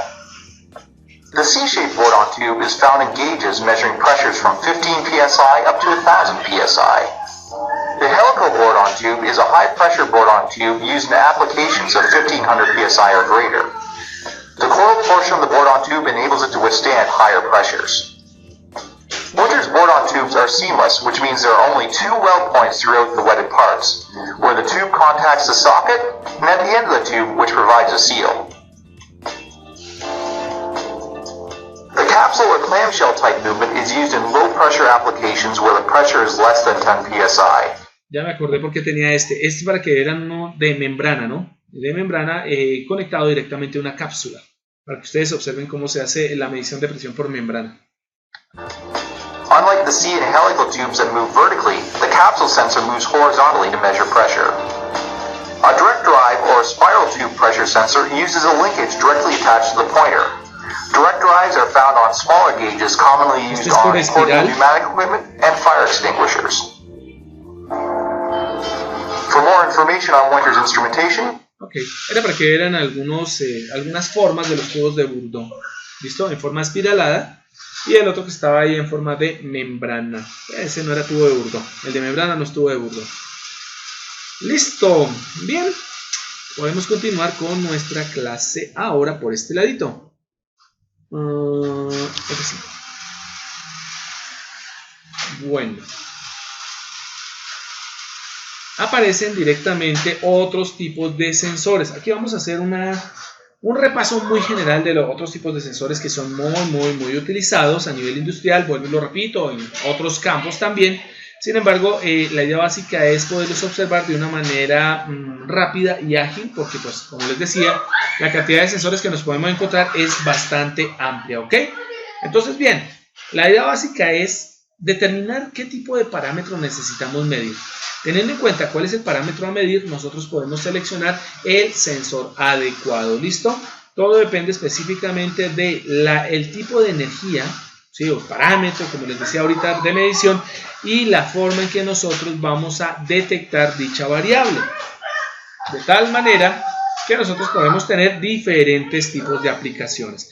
En el caso de sensores de movimiento, que también son muy utilizados, siguen siendo muy utilizados a nivel de nuestra industria de la manufactura, nosotros podemos tener directamente esto, y es que el acelerómetro. El acelerómetro, como su nombre lo indica, es un tipo de medidor de aceleración. ¿Cuál es el problema de poder medir el movimiento desde el punto de vista de la aceleración? El hecho de que nosotros necesitamos que exista un movimiento variable. Eso significa que la razón de cambio de la posición sea diferente de cero, pero a su vez que la razón de cambio, es decir, la derivada de la velocidad, también sea diferente de constante o diferente de cero. Cuando queremos medir una aceleración, la aceleración, que es la derivada de la velocidad, exige, ¿cierto?, que esta velocidad esté cambiando constantemente. Y ahí está el problema de los acelerómetros.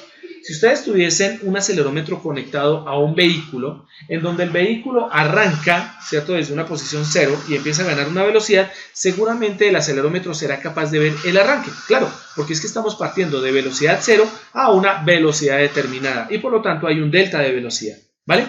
Pero si este vehículo se sostuviera en un movimiento cuya velocidad sea constante, el acelerómetro no les va a detectar absolutamente nada. ¿Y a qué se debe eso? Pues a velocidad constante, la derivada de la velocidad constante es 0. Por lo tanto, el acelerómetro no va a poder hacer una medición. Entonces, los acelerómetros son muy utilizados para poder medir diferencias de velocidad que normalmente son abruptas. ¿Listo? Y que están en función a la fuerza gravitacional. Por eso, en el caso de los acelerómetros, normalmente sus valores de medición se dan en función de gravedad. En función de 1G, una gravedad, 2 gravedades, 2G, 3 gravedades, 3G, 4 gravedades, 4G. ¿Ok? Como tenemos como referencia la aceleración de la gravedad, que es 9.8 metros sobre segundo al cuadrado, entonces los acelerómetros también se dan en función de la gravedad. También, ¿por qué? Porque los acelerómetros pueden ser utilizados para la medición de caída libre y en la caída libre pues se genera aceleración gravitacional. Pero también porque los acelerómetros en cierto sentido van a estar sometidos a la gravedad terrestre. Por lo tanto, es un valor de referencia. Entonces, ¿qué debemos tener en cuenta?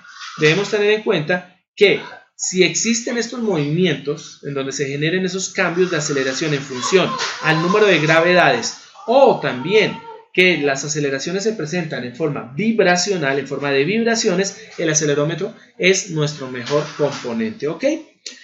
Podemos medir la aceleración en un solo eje, podemos medir la aceleración en 2 ejes o podemos hacer la medición de la aceleración en 3 ejes. De tal manera que nosotros podemos tener acelerómetros uniaxiales, acelerómetros biaxiales o acelerómetros triaxiales. El caso de la fotografía que ustedes observan en la parte derecha corresponde directamente a un acelerómetro ADXL335, que es un tipo de acelerómetro triaxial, no tridimensional, triaxial.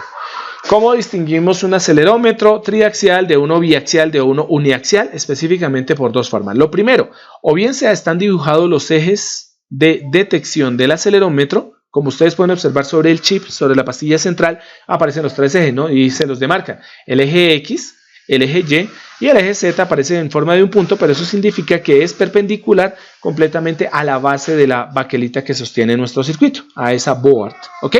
Entonces tenemos un medidor de 3 ejes, ¿cierto? En donde la idea básica es que para poder obtener la lectura de los 3 ejes, pues obviamente necesito 3 salidas y esas las observan ustedes directamente sobre la board. Aparece X out, aparece Y out y aparece Z out, ¿no? Entonces aparecen los 3 elementos que dependiendo en qué eje se esté tomando la medición, pues nos va a entregar una salida de voltaje, ¿ok? El ADXL335 se diseña en función a tener una tecnología que se conoce como tecnología MEMS. MEMS, M-E-M-S, corresponde al acrónico de Micro Electromechanical System. Micro Electromechanical System, ¿ok? MEMS.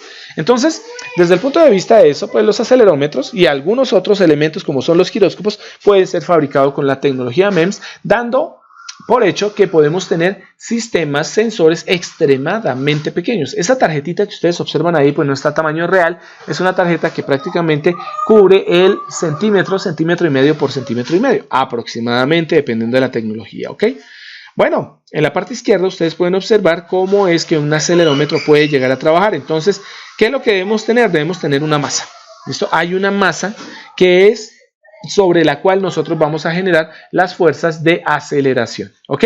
En este caso, esta masa está compuesta por el rotor, que ustedes observan en la parte central. Este rotor es ¿qué? Es simplemente un cilindro que tiene la capacidad de poder desplazarse sobre un eje, ¿ok? Entonces, vamos a tener un conjunto de balineras, ¿listo? De rodamientos y un eje sobre el cual este dispositivo, este pequeño cilindro va a poder desplazarse, ¿vale? Pero eso no tiene sentido si no tenemos la parte eléctrica. O sea, tenemos en este momento la parte mecánica, en donde la masa, simplemente por la acción del movimiento, va a desplazar este cilindro sobre un eje, ¿no? Cuando son 2 ejes o 3 ejes, pues ya podemos cambiar la masa, que es en este caso un cilindro, por ejemplo, por una esfera o por una masa suspendida, una masa de cualquier tipo de forma, suspendida directamente por resortes torsionales o suspendida en resortes tipo pivote, ¿vale? La idea básica de esto es que, bueno, cuando se agite esta masa, cuando por efecto como tal de la aceleración o la vibración, la masa empieza a desplazarse, esa masa como tal va a efectuar directamente presión sobre unos piezoeléctricos, unos sensores piezoeléctricos, no piezoresistivos, piezoeléctricos, de tal manera que lo que van a generar es un voltaje. El voltaje que se genera a la salida del cristal piezoeléctrico va a ser proporcional a la presión generada por este rodillo, para el caso que estamos viendo en este caso, ¿listo? En este momento. De tal manera que si nosotros aumentamos la presión, pues nosotros vamos a tener un pico de voltaje más alto. Si disminuimos la presión sobre ese piezo cristal, pues vamos a tener menor voltaje. Como el movimiento es abrupto y es un movimiento rápido, pues lo que nosotros vamos a obtener es una señal con varios picos que son función directamente de la aceleración y por ende de la presión que se ejerce de este rodillo sobre nuestro elemento piezo cristalino, ¿no? Sobre nuestro piezo cristal, ¿ok? O sea, nuestro elemento piezoeléctrico, ¿vale? En el caso de la derecha, bueno, del centro como tal, ¿cierto? Al lado de nuestra grafiquita podemos observar una forma de acelerómetro que es un acelerómetro rotacional. En el caso izquierdo, ese rodillo se desplaza sobre una línea recta. Y en el caso de la derecha, pues nosotros tenemos la aceleración rotacional. ¿Eso qué significa? Podemos tener la medición de aceleración en movimientos traslacionales o en movimientos sobre un eje de rotación, ¿ok? De tal forma que, ¿cómo cambia? Lo que vamos a tener es ahora un disco un poco grueso, ese será nuestro rotor, ¿listo?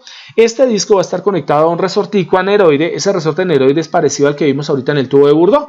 No sé si ustedes detallaron, yo sé que sí lo hicieron, pero en el tubo de Bourdon se dieron cuenta que en la parte central donde se ubica directamente nuestra aguja indicadora, había una especie de resorte en forma de espiral. A ese resorte que se le conoce como resorte aneroide es el que vamos a utilizar o vamos a conectar directamente sobre el rotor. Uno de los extremos, el extremo más externo de ese resorte, se conecta sobre un anclaje metálico, mientras que el otro, el más interno, se conecta sobre el eje de rotación de nuestro rotor. Como su nombre lo indica, rota. Bien, ¿cuál es la idea del resorte aneroide? La idea del resorte aneroide es que en el momento en que no se genere aceleración angular, aceleración rotacional, ¿cierto? El resorte mantenga en una posición inicial a nuestro disco central, a nuestro rotor.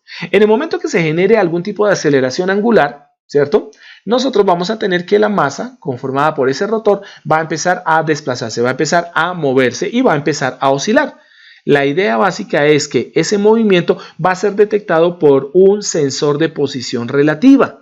¿Listo? Que en este caso podría ser un sensor óptico, podría ser un sensor magnético, podría ser un sensor capacitivo o podría ser un sensor piezoeléctrico, ¿ok?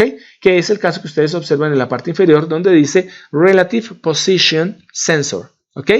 En donde nosotros tendremos, obviamente, pues este rotor no va a quedar al aire, ¿cierto? Porque si no, entonces, en caso de una aceleración o una vibración muy brusca, el rotor podría desprender, podría romper directamente a nuestro resorte aneroide de posición inicial. Por lo tanto, este rotor se sumerge en un aceite que tiene una viscosidad calculada para que el rotor tenga una aceleración en función al nivel de Gs, ¿cierto? De gravedades que sea capaz de medir, ¿ok? Entonces, vamos a tener para nuestro caso este sistema dentro de un fluido, ¿vale? Bien, en la parte inferior ustedes pueden observar lo que sería el principio básico de un acelerómetro tipo MEMS. ¿Listo? Donde tenemos la masa, está en el centro, ¿listo? Corresponde a ese prisma que está ubicado en el centro de color azulito, ¿listo? Que está sostenido sobre 4 brazos cantilever que si ustedes recuerdan un poco la mecánica clásica, pues en la mecánica clásica los soportes, los brazos o las barras ancladas en uno de sus extremos pueden actuar directamente como resortes, como sistemas de resorte. Entonces tenemos un sistema de resorte masa, en donde sobre esos bracitos vamos a poner galgas extensiométricas, de tal manera que cuando la masa empiece a vibrar, lo que vamos a tener es que esos resortes cantilever van a empezar también a moverse, van a empezar a deflectarse los 4 bracitos que sostienen la masa y como sobre esos brazos están conectados galgas extensiométricas, pues el movimiento de esos brazos cantilever, de esos resortes cantilever, van a generar, ¿cierto?, deformación de las galgas extensiométricas que son medibles directamente a través de unos terminales, ¿ok? Entonces, bien, ahí tenemos nuestros resortes cantilever, tenemos directamente nuestras galgas extensiométricas, movimiento de masa, movimiento de resortes, ¿cierto? Deformación de galgas, entonces nos entrega una señal de salida. Ojo, porque si se utilizan galgas extensiométricas, quiere decir que este tipo de acelerómetros tiene que polarizarse. ¿Listo? Porque lo más seguro es que tenemos que conectar esas galgas extensiométricas a un puente de Wheatstone. De por sí, ya la tecnología MEMS permite que esas galgas extensiométricas internamente tengan unos circuitos que permitan el acondicionamiento, es decir, la conexión más bien, ¿cierto?, de las galgas extensiométricas en forma de puente de Wheatstone, de 4 brazos. ¿Listo? Bien. Otro elemento bien importante para la medición de movimiento es el giróscopo. ¿Un giróscopo qué es? Es simplemente un dispositivo que, de acuerdo a una posición angular definida, genera el cambio de la posición angular de un sistema montado en forma giroscópica. Cuando hablamos de forma giroscópica quiere decir lo siguiente, que un sistema de masas o una masa, ¿cierto?, está conectada sobre un eje que viene conectado sobre otro eje, de tal manera que nosotros tenemos que el desplazamiento de la masa puede ser determinado sobre un eje de rotación X o sobre un eje de rotación Y. Si nosotros montamos este artifundio, este dispositivo de 3 ejes, en donde un eje sostiene la masa, el primer eje se sostiene sobre un segundo eje y el segundo eje se sostiene sobre una estructura para un tercer eje, entonces este sistema tiene la capacidad de desplazarse angularmente en el espacio. Y es el truco que tenemos, que nosotros observamos en la parte superior. ¿Ok? Tenemos un rotor que se desplaza directamente sobre un eje de rotación, pero este eje de rotación está montado sobre un segundo eje de rotación, pero que ya es perpendicular al primer eje, ¿cierto?, conformando el segundo eje de rotación. ¿Listo? Y estos dos ejes de rotación están montados sobre una estructura que está perpendicular al plano que conforman los dos ejes rotacionales primarios, conformando el tercer eje de rotación. ¿Ok? Cualquier tipo de movimiento de la masa se va a determinar, se va a leer directamente sobre un sensor de posición. Y nosotros tenemos que este sistema de movimiento en 3 dimensiones va a estar sostenido, va a estar pendiente, va a estar conectado directamente a un sistema de de resorte amortiguador que aparece en el lado izquierdo. Ahí aparece definido como spring es resorte, y en el caso del dashpot, el dashpot es amortiguador. Entonces, un sistema de amortiguamiento amortiguador resorte, se encarga de que cuando se genere un movimiento, ¿cierto?, nosotros tengamos el desplazamiento de la masa, pero que la masa se sostenga en ese desplazamiento, ¿cierto?, en ese ángulo definido, se sostenga directamente por la acción de, primero, el resorte permite directamente que se pueda extender el movimiento hasta cierto punto, y el amortiguador lo que hace es que ese movimiento sea suave. ¿Listo? De tal manera que no tengamos a la salida eléctrica pequeños picos o pequeñas variaciones, ¿cierto?, o pequeños ruidos que generen directamente errores en la lectura de giroscopio. Entonces el amortiguador sirve precisamente para desplazamientos lentos de nuestra masa giroscópica, ¿vale? Uno de los representantes, no el único, pero hay muchos representantes de solo giróscopo, y digo solo giróscopo por algo interesante, ya les digo. De solo giróscopo es el ADXR S645, que es el que se observa en la parte inferior. Observamos el sensor mecánico en el centro, bueno, casi en el centro, desplazado un poco hacia la izquierda, ¿listo?, que corresponde a la parte MEMS, y el resto son circuitos electrónicos acondicionados directamente al MEMS. ¿Listo? Tenemos una barrita o un bloque self-test que nos permite al ser conectado al giróscopo poder hacer unas pruebas, ¿cierto?, sin necesidad de tener el giróscopo conectado a algún tipo de dispositivo. Simplemente poder hacer unas pruebas de movimiento angular. Muevo el sistema y me tendría que entregar cierta cantidad o cierto nivel de voltajes a la salida. ¿Ok? Tenemos un amplificador drive que se encarga directamente de poder entregar una señal eléctrica al sensor electromecánico. Tenemos un amplificador de salida NAC que se encarga de capturar todas las señales, ¿cierto?, de nuestro giróscopo en forma de movimientos angulares, ¿no?, de movimientos expresados en forma senoidal. ¿Ok? Tenemos un amplificador de voltaje de ganancia controlada en voltaje VGA. ¿Listo? Un amplificador variable en ganancia. de ganancia variable, VGA, que va conectado a un demodulador. Por lo tanto, quiere decir que tenemos un sistema que es dependiente directamente de una serie de pulsos externos que se van a entregar o de pulsos internos en el caso de que tengamos un microcontrolador, un microprocesador interno. ¿Ven? Tenemos una bomba de carga que garantiza directamente que la corriente siempre sea constante y un regulador de voltaje que nos permite pues mantener el voltaje a un nivel determinado para el funcionamiento idóneo de todos los circuitos internos. ¿Ok? Bien, ese sistema lo podemos observar en la parte izquierda, en donde tenemos el MEMS, en la parte central de la pastillita, y tenemos algunos circuitos acondicionadores alrededor de él. ¿Ok? De tal forma que como identificamos que es un giróscopo, porque la gráfica que ustedes observan, ustedes se dan cuenta que tenemos a X, Y y Z, pero lo tenemos en forma de unos arcos de movimiento sobre los ejes. Entonces tenemos, en ese caso, este es biaxial, solamente es un giróscopo para movimientos biaxiales, porque tenemos el eje X como una flecha y alrededor del eje X tenemos una flechita que lo rodea. Eso indica que tenemos directamente y medición de inclinación, porque normalmente los giróscopos también son conocidos como inclinómetros. ¿Listo? Medición de inclinación en el eje X, medición de inclinación en el eje Y. Bien, pero tenemos también las versiones triaxiales, como es el caso que está en la parte superior. En la parte superior tenemos, este es un MPU. ¿Listo? MPU significa en inglés Movement, a ver si me acuerdo, Movement, ay, se me olvidó el término. Normalmente uno los conoce como IMUs en español, ¿no? El IMU significa Inertial Movement Unit, unidades de movimiento inercial. En el caso del MPU que está arriba, que es un IMU, es una unidad de movimiento inercial, tiene una característica bien interesante y es lo siguiente. Yo puedo tener únicamente acelerómetros en una de esas tarjetas IMU, yo podría tener únicamente giróscopo en esa tarjeta IMU, o podría combinar los tres ejes, tanto del giróscopo como del acelerómetro, y por lo tanto tendría un IMU de 6 grados de libertad. En inglés, grado de libertad se dice Degree of Freedom. Utilizando las letras se escribe DOF. Entonces, el ejemplo que tenemos arriba es un ejemplo de un sistema inercial, un IMU, un sistema de movimiento inercial o una unidad de movimiento inercial IMU, ¿cierto? Medidora de 3 ejes, de 3 grados de libertad, 3 ejes. Es de tipo solamente giroscópico, ¿listo? Y se nota, pues obviamente se ve en la tarjeta que es un giróscopo de 3 grados de libertad.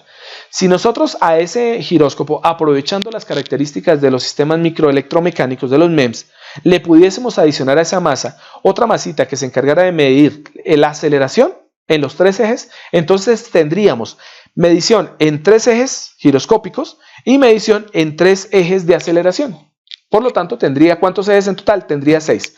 3 por el acelerómetro, 3 por el giróscopo, correspondería a 6 grados de libertad. Y eso sería conocido como una unidad de movimiento inercial de 6 grados de libertad. 3 para acelerómetro, 3 para giróscopo. Adicional a eso, existen otros IMU en donde se agregan 3 mediciones de magnetización, de campo magnético. Es decir, vamos a poder insertar un magnetómetro. ¿Listo? Cuando insertamos un magnetómetro y este puede medir campos magnéticos en las 3 dimensiones, entonces estaremos agregando 3 grados de libertad adicionales. Entonces, ¿qué significaría un IMU o una unidad de movimiento inercial de 9 grados de libertad? Significa que tenemos 3 grados de libertad para medición de aceleración, 3 grados de libertad para medición de inclinación o de movimiento giroscópico, normalmente se llaman inclinómetros por defecto, y 3 grados de medición para lo que sería la determinación de campo magnético tridimensional. Entonces, si salimos un minutito por acá y nos metemos a naufragar un poquito por internet, nos damos cuenta que podemos encontrar esas unidades. Entonces sería Inertial Movement Unit, ¿listo? Y ponemos, por ejemplo, 6 DOF, 6 DOF, Degree of Freedom, ¿listo? Y tendríamos directamente aquí cualquier cantidad de sensores, ¿listo? Bueno, si los miremos directamente por acá, normalmente uno los busca más por referencia. Aquí está, miren la definición, IMU, Inertial Measurement Unit. Algunas veces lo traducen como Movement, ¿listo? Inertial Measurement Unit o Inertial Movement Unit.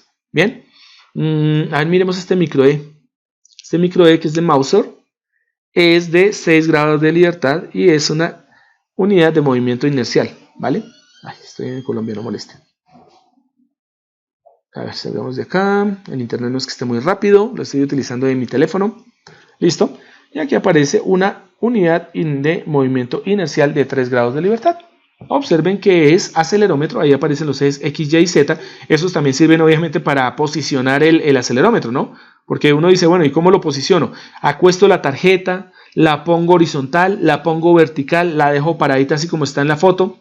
Entonces, dependiendo de los ejes coordenados, como nosotros vayamos a tomar esos ejes X, Y y Z, nosotros ubicamos la tarjeta, o bien sea así, de pie, o bien sea horizontal, o bien sea acostada. ¿Listo? Tenemos acá el protocolo de comunicación, que es, en este caso está bien interesante esta tarjetita, nunca la había visto. ¿Listo?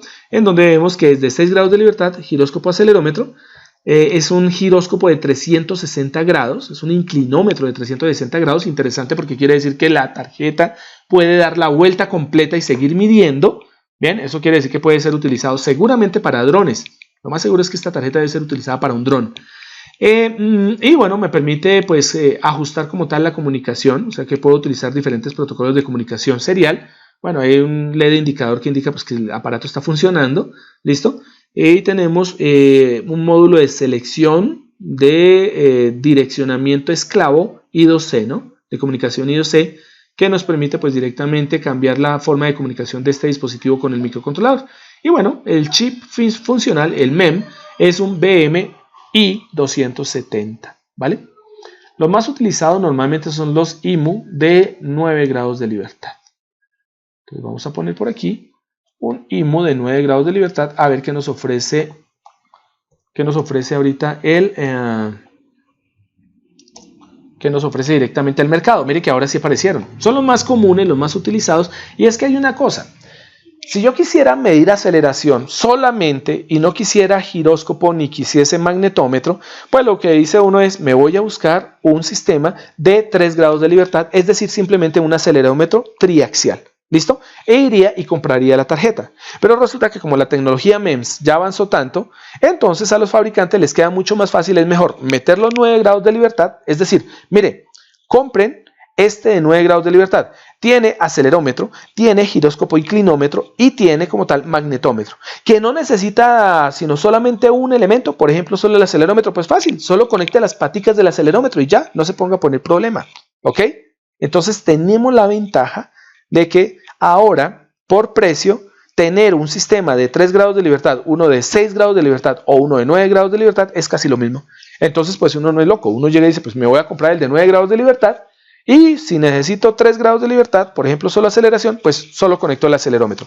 Si de pronto más adelante necesito hacer una extensión y hacer una medición, por ejemplo, de inclinación, pues entonces conecto los otros 3 de inclinación. Y si en ese caso llega a aparecer campos magnéticos, pues bueno, también conecto los otros 3 y utilizaría, y la tarjeta sería mucho mejor.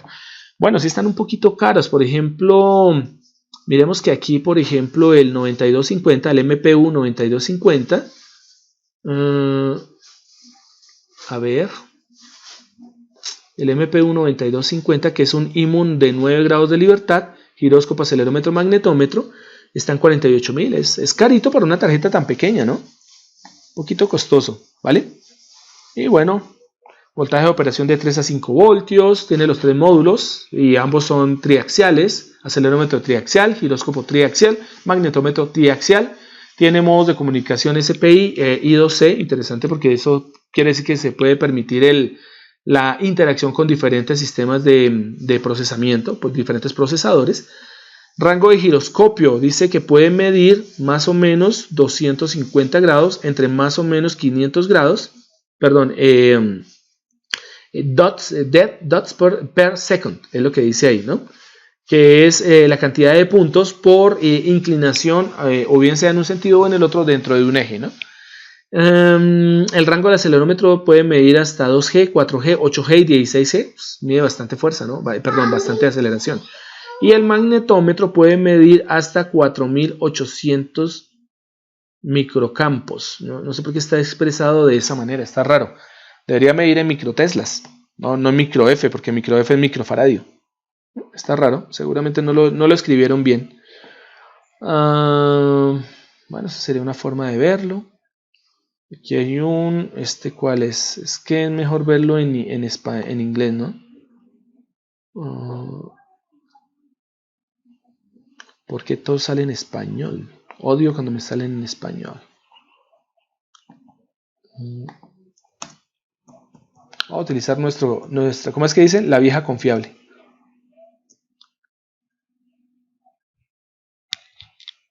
Eso, que no salga en inglés. Aunque aquí sale fue Vector Max. Base on Chip. A ver, Internet, colabóranos. A ver, esta es una unidad de medición inercial o de movimiento inercial. Acelerómetro de 3 ejes, giróscopo de 3 ejes, magnetómetro. Bueno, es que esta es un poquito más compleja porque también tiene, aparte de eso, un medidor, un sensor de presión barométrica, interesante. Y tiene internamente un procesador de 32 bits, o sea que este aparato se puede conectar directamente a sistemas alámbricos e inalámbricos, o se puede conectar a FPGAs o a cualquier tipo de dispositivo que acepte un tipo de comunicación, ¿no? Aquí tenemos el acelerómetro, puede medir máximo hasta más o menos 16G, potencia 200 milivatios, ¿cierto? Aquí tenemos el rango del giróscopo, que es de 2000 posiciones en grados por segundo. Tenemos aquí que tiene un filtro de cambio de 400 Hz, es decir que elimina ruido bastante bien para baja frecuencia. La tasa de transferencia de datos es de 800 Hz, ¿cierto? Tenemos un corrimiento de encabezado de 2 grados, es decir, un pequeño error, y un error de pitch roll de 0.5 grados, ¿ven? Y tenemos un bias, una desviación de aceleración de aproximadamente 0.04 microgravedades. Es bastante bueno. Me imagino el costo. Ok, seguramente no aparece el costo por acá. No aparece el costo. Aquí toca comunicarse con el vendedor para ver cuánto vale. Este se nota que es un acelerómetro, bueno, es un IMU de 9 grados de libertad más barómetro para algún tipo de aplicación en algún tipo de máquina, herramienta especializada. ¿Vale? Bueno, 5:44. No sé si tengan algún tipo de pregunta. Llegamos prácticamente hasta giróscopos, y para la próxima sesión, que sería el próximo año, porque este jueves nos encontramos en el parcial, hablaríamos sobre lo que serían sensores de líquidos y gases basados directamente en sensores de fuerza, ¿listo? Sensores de fuerza, y en cristales piezoeléctricos y piezoresistivos, para después pasar a hablar directamente de los sistemas de transducción piezoeléctrica que se utilizan en los famosos sistemas de ultrasonido, detección de ultrasonidos, ¿listo? ¿Bien? Y estaría aquí la parte de los sistemas dependientes de la luz, ¿no? Medidores de luz. Pero bueno, no alcanzamos a verlos para este corte, alcanzamos a ver hasta este punto. No sé si tengan algún tipo de pregunta, inquietud, cuestionamiento, observación, apunte, algo que decir, o ya se quieren liberar de mí y quieren irse a hacer más trabajos porque algunos están haciendo demasiados trabajos. ¿Ok? Parece que no. Listo. Bueno, señores, señoritas, me despido de ustedes, no sin antes parar la grabación para que no quede